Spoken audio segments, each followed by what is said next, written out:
Hello बच्चों, आज हम लोग चैप्टर ट्रायंगल्स में एंगल एंगल सिमिलरिटी ये देखेंगे। एंगल एंगल सिमिलरिटी, इस पे बेस थ्योरम देखेंगे। थ्योरम क्या है? If in two triangles the corresponding angles are equal then their corresponding sides are proportional and hence the triangles are similar.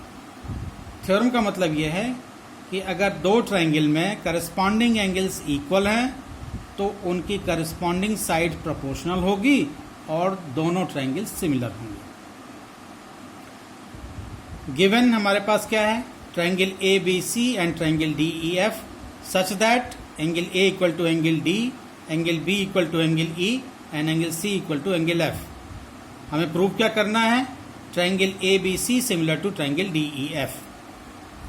दो triangle हमने ले लिया, एक ट्रायंगल ए बी सी छोटा और एक बड़ा ट्रायंगल ले लिया डी ई एफ, जिसमें कि हमें ये पता है कि एंगल ए जो है एंगल डी के बराबर है, एंगल बी जो है एंगल सी के बराबर है, एंगल बी एंगल ई के बराबर है, एंगल सी एंगल एफ के बराबर है।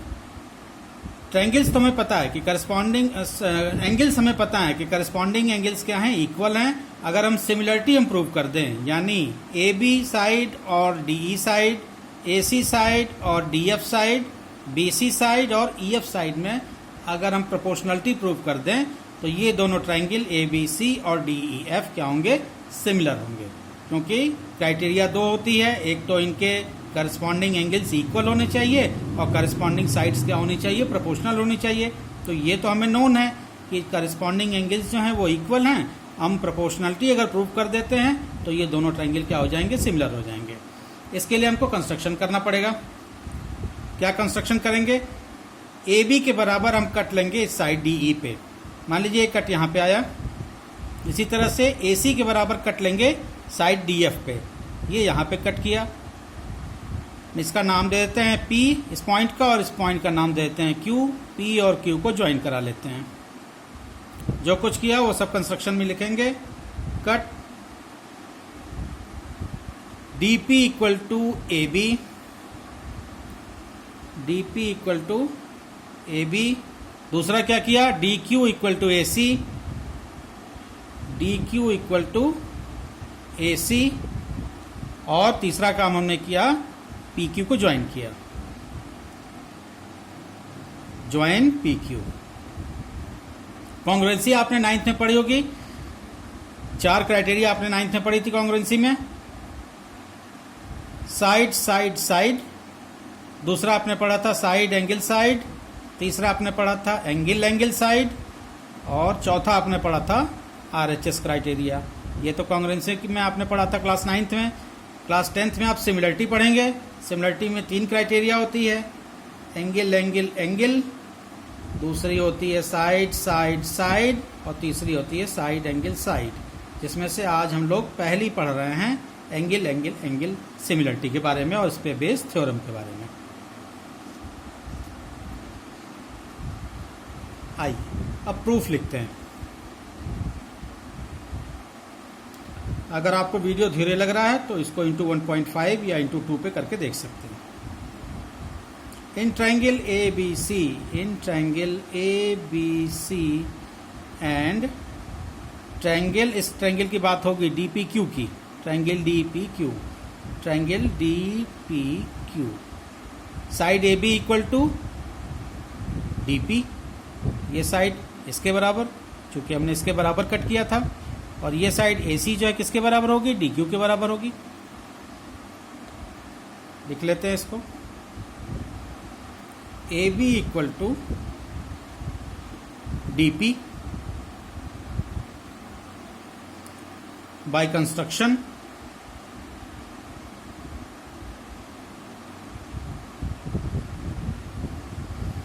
Similarly AC equal to DQ, AC equal to DQ, ये भी बाय कंस्ट्रक्शन।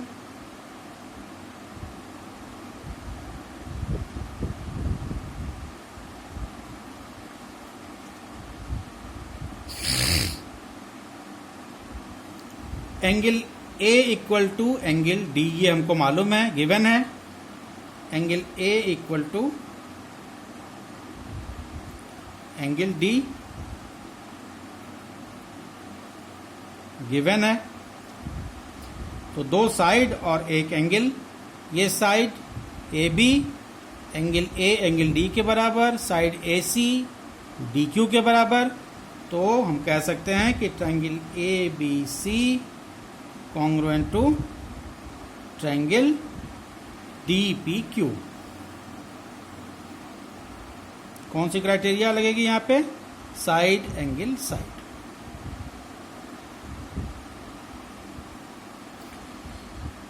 अब जब कॉन्ग्रुएंसी हमने प्रूव कर दी तो करस्पॉन्डिंग पार्ट क्या होते हैं? इक्वल होते हैं। तो एंगल बी इक्वल टू क्या होगा? एंगल पी के बराबर।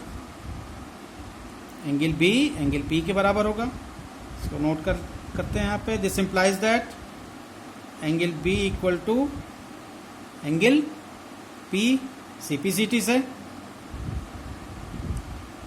CPCT. This implies that angle E equal to angle P, क्योंकि आपने यहां लिखा हुआ है एंगल ई किसके बराबर है? एंगल बी के बराबर है। एंगल ई एंगल बी के बराबर है, तो जब बी पी के बराबर तो एंगल ई बी के बराबर, इसलिए एंगल ई भी एंगल पी के बराबर होगा। इसको हम लिखेंगे angle B equal to angle E. ये हमको गिवन है।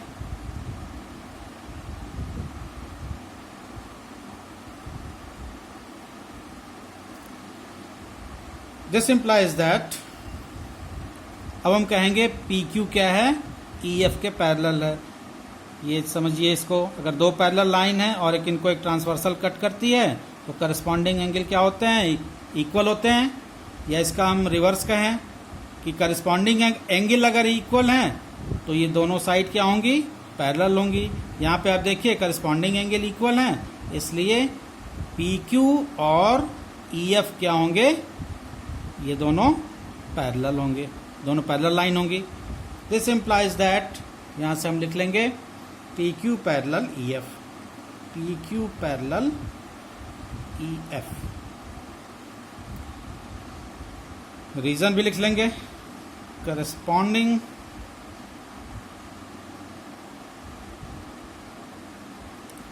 angles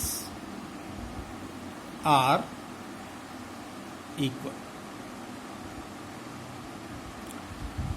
अब जब ये हमने कह दिया कि P Q parallel E F, तो यहाँ पे हम इन दोनों ट्रायंगल डी पी क्यू और डी ई एफ में हम बेसिक प्रोपोर्शनलिटी थ्योरम लगा देंगे।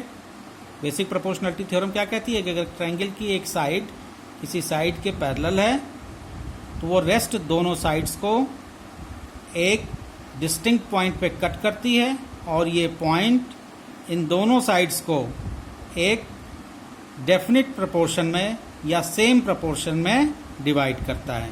अगर आपने बीपीटी थ्योरम नहीं देखा है तो हमारा बीपीटी थ्योरम का वीडियो देखिए।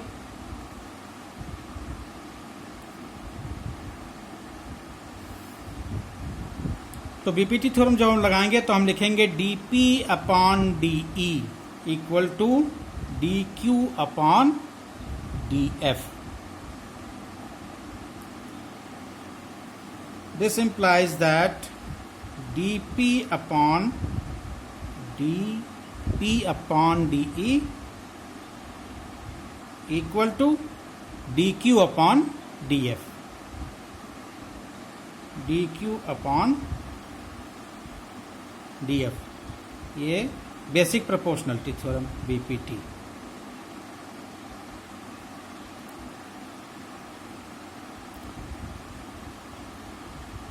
अब हम क्या करेंगे? डीपी को किससे रिप्लेस करेंगे? ए बी से। डीपी यहाँ दिया हुआ है, यहाँ A B, DP equal to A B, और डी क्यू किसके है बराबर? ए सी के बराबर है, तो डी क्यू को ए सी से रिप्लेस कर लेंगे। दिस इम्प्लाइज दैट डीपी की जगह पे A B upon D E equal to D Q को रिप्लेस करेंगे ए सी से, A C upon D F. Similarly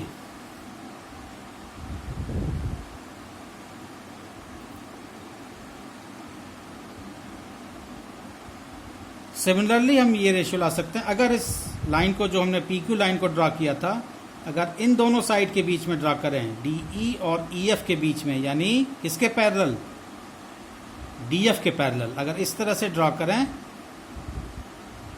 तो हमको रेशियो क्या मिलेगा, सिमिलरली हमको मिलेगा A B upon D E equal to B C upon E F.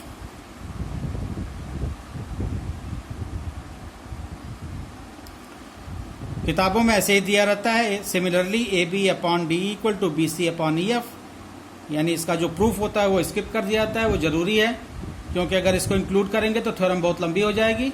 लेकिन इसको समझने के लिए हम आपको बताते हैं कैसे। इसको भी एक जगह हमने प्रूव कर लिया है, चाहे तो आप नोट कर लें इसको, लेकिन इंक्लूड करने की जरूरत नहीं है, तो थ्योरम बहुत लंबी हो जाएगी। हमने किया क्या, पहले देखिए इस ट्रायंगल को रोटेट कर लिया, यानी इसका वर्टेक्स बी जो है ऊपर चला गया, इसी तरह से इस ट्रायंगल को भी रोटेट कर लिया, यानी इसका एंगल ई जो है वो ऊपर चला गया। देखिए ट्रायंगल बी सी ए और यहाँ पे ट्रायंगल ई एफ डी, जहाँ पे एंगल बी एंगल ई के इक्वल, एंगल सी एंगल एफ के इक्वल और एंगल ए एंगल डी के इक्वल। चूंकि ये तो पीछे से ही सेम चीज है, हमने तो केवल रोटेट किया है, एंगल को चेंज नहीं किया है, तो एंगल तो वो सेम रहेंगे ही। पीछे भी एंगल इक्वल था, एंगल बी ई के बराबर था, सी एफ के बराबर था, एंगल ए डी के बराबर था, उसमें तो कोई चेंज आया नहीं। सारे प्रोसेस वही करेंगे जो हमने पीछे किया था। Cut B C equal to E P, B C के बराबर हम कट करेंगे इसमें ई पी। इसके बाद B A equal to E Q, ये जो बी ए साइड है इसके बराबर हमने ई क्यू कट कर लिया, तो हम लिखेंगे B C equal to E P, B C equal to E P by construction, B A equal to E Q, B A equal to E Q, ये भी by construction, angle B equal to angle E, ये हमको given था, तो इस तरह से हम कह सकते हैं hence triangle B C A congruent to triangle E P Q, B C A congruent to triangle E P Q. S criteria से साइड एंगल साइड, ये साइड इसके बराबर, ये साइड इसके बराबर। सेम उसी तरह से तब हम कहेंगे angle C equal to angle P by C P C T, और angle F equal to angle P, क्योंकि एफ जो है वो किसके बराबर है, सी के बराबर है, ये दिया होगा आपको। Angle F equal to angle P, इसका रीजन लिख लेंगे, since angle C equal to angle F.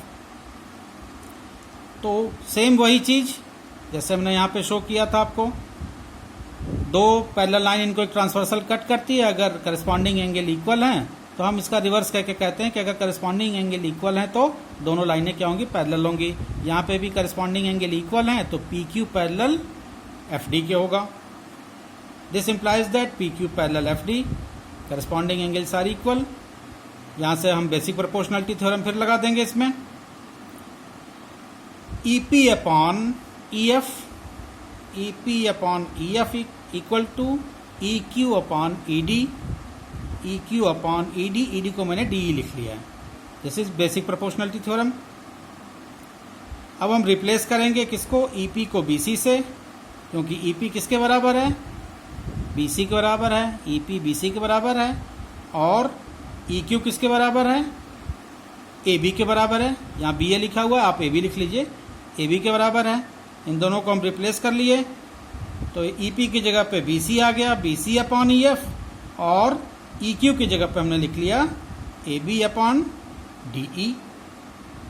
इसका reason E P equal to B C and E Q equal to A B, B A लिखा हुआ है लेकिन आप पढ़िए इसको ए बी, और इसको हम इस साइड को हम इधर कर लेते हैं, A B upon D E equal to B C upon E F. ये चीज स्किप कर दी जा रही है यहाँ से।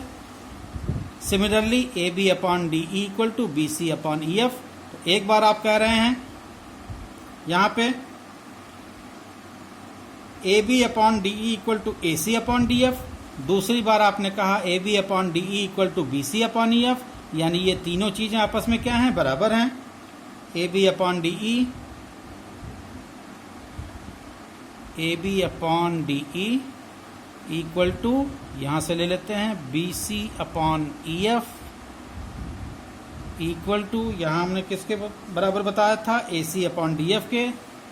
This is also equal to AC upon DF। इस तरह से आपने इन तीनों साइड, इस ट्रायंगल के तीनों साइड को इस ट्रायंगल के तीनों साइड से आपने प्रोपोर्शनलिटी इक्वल शो कर दी। और आपको एंगल पता थे पहले से, एंगल A इक्वल टू किसके बराबर, एंगल D के बराबर, एंगल A एंगल D के बराबर, एंगल B एंगल E के बराबर, angle B equal to angle E and angle C equal to angle F, angle C equal to angle F। इस तरह से ये थ्योरम प्रूव हो गई।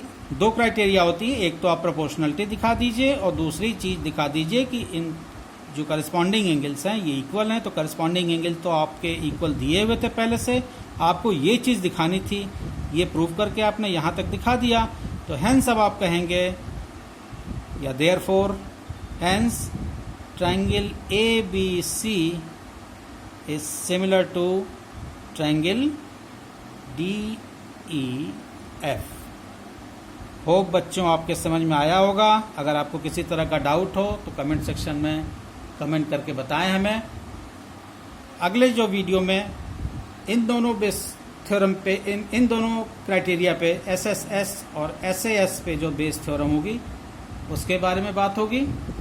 वीडियो को एंजॉय कीजिए, लाइक करिए, शेयर करिए, सब्सक्राइब कीजिए। Thank you.